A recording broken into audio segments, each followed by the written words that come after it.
Hello guys, welcome back to my channel. तो आज है सैटरडे और आज का मैंने छुट्टी ली है, तो आज मैं स्कूल नहीं जाऊंगी।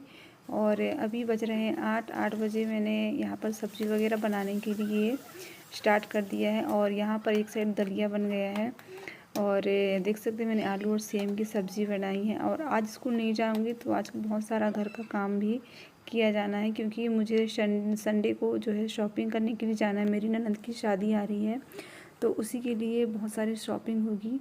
तो संडे का पूरा दिन जो है शॉपिंग में मार्केट में निकल जाएगा। तो खाना भी बन गया है और अब मैं किचन की डीप क्लीनिंग कर रही हूँ। इतना ज़्यादा तो नहीं करूँगी, मैंने ऊपर से डीप क्लीनिंग कर लूँगी, क्योंकि हफ्ते में एक ही दिन में अच्छे से धोती हूँ, बाकी दिन तो पोछा वगैरह लगा लेती हूँ जल्दी से। तो यही है मेरा रूटीन, हर सैटरडे या संडे को मेरा यही रहता है। और मोस्टली तो संडे को ही ये पूरा रूटीन है, लेकिन आज मैं सैटरडे की कर रही हूँ पूरी साफ़ सफाई, क्योंकि फिर हफ्ते में एक भी दिन छुट्टी नहीं मिलता है। और चाहे संडे हो या मंडे में कोई भी समय जो है वेस्ट नहीं करती हूँ, कुछ ना कुछ करती रहती हूँ। तो जैसे ही काम ख़त्म होगा मैं बच्चों को नहला दूँगी। मैं भी जो है घर का काम करने के बाद मुझे गेहूँ भी साफ़ करना है। आज आटा ख़त्म हो गया है तो। और उसके बाद दोपहर में मैं 1-2 घंटा पढ़ने के लिए भी बैठ जाती हूँ। कैसे ना कैसे करके हमें जो है 1 घंटा मिल ही जाता है। कुछ लोग जो है सो जाते हैं दोपहर में। Hello guys, welcome to my channel. और मेरा नाम है मंजू और मैं जो है वर्ग 2 में सेलेक्टेड हूँ। वर्ग 3 में भी फाइनल सूची में मेरा नाम आ गया है। और फिर भी मैं अभी तैयारी अपनी कर रही हूँ, क्योंकि अभी मैंने आप सभी को पता है कि मैंने अभी जो है वर्ग 1 का टेस्ट दिया था और उसके मेन एग्ज़ाम में अभी टाइम है, कोई नोटिफिकेशन वगैरह कुछ भी नहीं आया है। तो फिर भी मैंने अपनी प्रिपरेशन जो है वो बंद नहीं की है, मैं कंटिन्यू इसको स्टार्ट कर रही हूँ। और ऐसा नहीं है कि मैंने फर्स्ट बार ही दिया, मैं कई सालों से जो है गवर्नमेंट जॉब के लिए अप्लाई करती रही हूँ और हमेशा मैं 1-2 नंबर से रह जा रही थी। मुझे समझ में नहीं आ रहा था कि क्या करूँ। तो मैंने अपने ऊपर झांक के देखा तो मुझे पता चला कि मैंने बेसिक कुछ गलतियाँ की थी, जिसकी वजह से जो है मेरा हर बार एग्ज़ाम जो है क्रैक नहीं हो पा रहा था। और फिर मैंने डिसाइड किया कि मेरे अंदर क्या ऐसी गलतियाँ हो रही हैं जिसकी वजह से मैंने जो है 1-2 नंबर से या फिर डिस्क्वालीफाइड कभी कभी इतना निराश हो जाती थी कि कुछ मुझे समझ में नहीं आता था। फिर मैंने फाइनली डिसाइड किया कि मैं अपनी पढ़ाई को अच्छे से सीरियसली लूँगी। तो फिर मैंने नोटिफिकेशन वगैरह कुछ चीज़ का इंतज़ार नहीं किया, जस्ट मैं अपने पढ़ाई में लग गई। पहले ये था कि मैं जो है एग्ज़ाम के टाइम पे ही पढ़ती थी, जब कोई नोटिफिकेशन आ जाता था और जब 15 दिन या 1 महीने रहता था तभी अपनी जो है तैयारी स्टार्ट करती थी। तो ये मेरी बहुत बड़ी गलती थी, क्योंकि हम लोग मोस्टली क्या करते हैं कि जब एग्ज़ाम आ जाता है तभी तैयारी करते हैं। इसकी वजह से जो है आपका और हमारा सिलेबस कंप्लीट नहीं हो पाता। और हमें जो है कोशिश ये करनी चाहिए कि जब भी आप कोई भी एग्ज़ाम देना चाहते हैं तो आप जो है उससे पहले नोटिफिकेशन आने के पहले तैयारी स्टार्ट करते हैं। और जब नोटिफिकेशन आ जाए तब आपके पास सिर्फ रिवीजन का टाइम रहेगा, उतने में आप 1 महीने में, 1.5 महीने में या 15 दिन में आप बहुत अच्छे से रिवीजन उस चीज़ का कर सकते हैं। तो मेरी थी तो सबसे पहली गलती ये थी।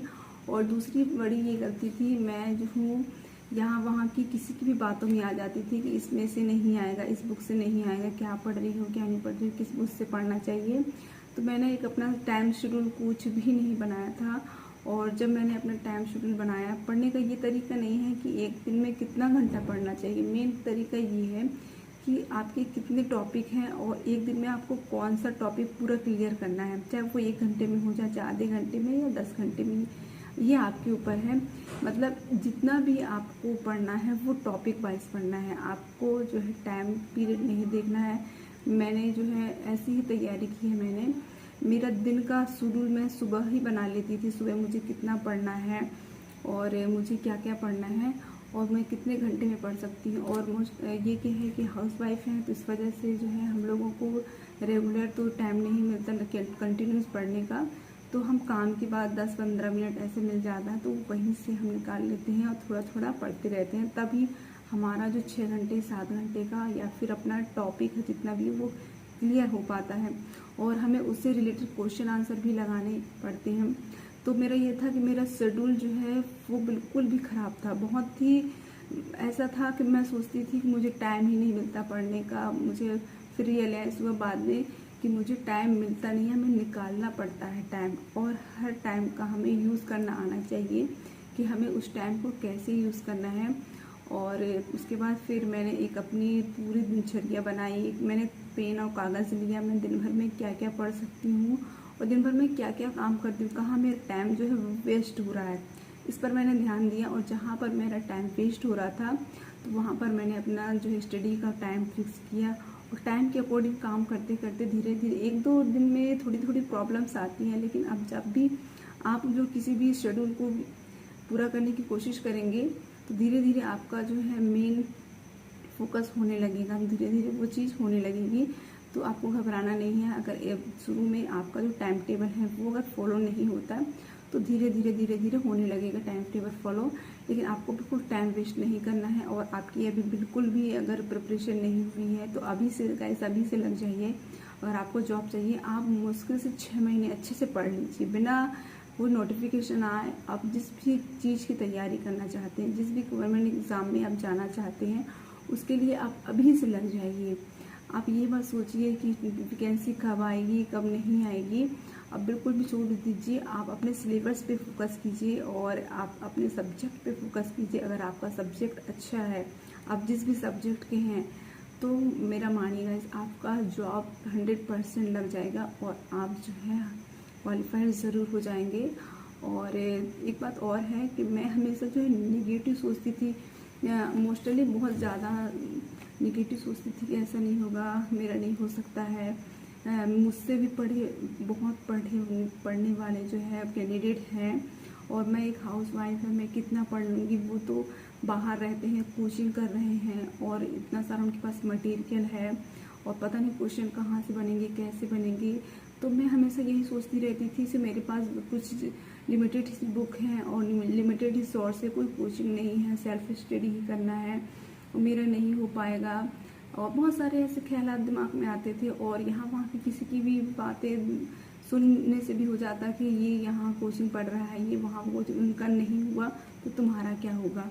तो ये सब मेरे माइंड में ये सब थॉट रहते थे। लेकिन फिर मैंने डिसाइड किया मुझे ये सब चीज़ें नहीं सुननी हैं, और कोई अगर मुझे सामने से बताता भी है कि ऐसा ऐसा, तो मैं उनके पास बिल्कुल नहीं बैठती हूँ, ना मैं उनकी बातें सुनती हूँ। मैं सिर्फ अपने ऊपर फोकस करती हूँ, कहाँ मेरी कमज़ोरी है और कहाँ मेरी ताकत है, मुझे किस सब्जेक्ट पे ज़्यादा ध्यान देना है और किस पे कम ध्यान देना है। तो ये 3-4 चीज़ें मैंने अपनी लाइफ में फॉलो की, तब जाकर मेरे बहुत सारे जो एग्ज़ाम अब क्लियर होने लगे हैं, और मुझे पढ़ने में भी खुद भी बहुत मज़ा आने लगा है। और मतलब पढ़ना, मुझे कभी कभी ये ऐसा लगता है मैं टाइम ही नहीं देखती हूँ, कभी 2 बज जाते पढ़ते पढ़ते, कभी 11, कभी 12, और मैं टाइम को तो बिल्कुल भी भूल जाती हूँ। आपको पढ़ने का अगर शौक़ नहीं है तो आप बहुत अच्छे से सीखते हुए पढ़ेंगे तो आपकी एक हॉबी बन जाएगी पढ़ना। तो आप ज़रूर गाइस, अगर आप भी किसी गवर्नमेंट एग्ज़ाम या किसी भी जॉब के लिए आप तैयारी कर रहे हैं तो आप सभी को बेस्ट ऑफ लक। और आप भी तैयारी करें, अच्छे से तैयारी करें। आप सबकी जो है ख्वाहिशें, वो आप सबकी जो है, जो भी आपके सपने हैं वो ज़रूर पूरे हों। और मेरा जल्द ही जो है नियुक्ति आदेश भी आने वाला है, और हो सकता है 1-आध वीक लगेगा। और कौन सा स्कूल अलॉट होगा मैं आप लोगों के सामने ज़रूर शेयर करूँगी। और अभी तो मैं स्कूल जाती हूँ, और स्कूल के अलावा जब भी मुझे टाइम मिल जाता है 1 घंटे का, आधा घंटे का, 15 मिनट का, तो उसी टाइम में मैं अपना जो है स्टडी है वो कंटिन्यू करती रहती हूँ। क्योंकि अभी से अगर मैं तैयारी में लग जाऊँगी तो मेरा 100% हो जाएगा, मुझे इतना विश्वास है, और मैं कर लूँगी। तो इसी प्रकार आप भी अपने ऊपर ज़रूर विश्वास रखिए और कंटिन्यू अच्छी तरह से तैयारी करती रहिए। और ये का जो प्री एग्ज़ाम है वो मेरा क्वालिफाइड हो गया है, तो अब मैं तैयारी में लग गई हूँ वर्ग 1 की मेन एग्ज़ाम की। और अभी नोटिफिकेशन वगैरह कुछ भी नहीं आया है, लेकिन फिर भी मैं कब तक आएगा मुझे कोई आइडिया भी नहीं है। लेकिन मेरा जितना भी अपनी तरफ से 100% होगा, मैं अभी से ही देना स्टार्ट कर दिया है, क्योंकि मैं कुछ भूल नहीं जाऊँ। क्योंकि कहते ना, अभी हथौड़ा गर्म है तो उस पर चोट मार दो, तो वही है कि अभी जो है कंटिन्यू दिमाग में जो पढ़ा है वो है, तो उसी को ध्यान में रखते हुए मैंने अपनी पढ़ाई कंटिन्यू की है, क्योंकि वो भी ना भूल जाऊँ। क्योंकि अगर अभी बंद कर दिया तो बाद में अगर देखूंगी कॉम बुक्स वगैरह तो वो भी दिमाग से चला जाएगा। तो बस आज का वीडियो बस यहीं तक था। अगर वीडियो ज़रा सा भी आपको अच्छा लगा हो, मोटिवेट लगा हो, तो प्लीज़ वीडियो को ज़रूर लाइक कर दें। और चैनल पर पहली बार आए इसी प्रकार से और वीडियो देखना चाहते हैं तो मेरे चैनल को सब्सक्राइब भी कर लें। तो मिलते हैं अपने नेक्स्ट वीडियो में, तब तक के लिए बाय बाय।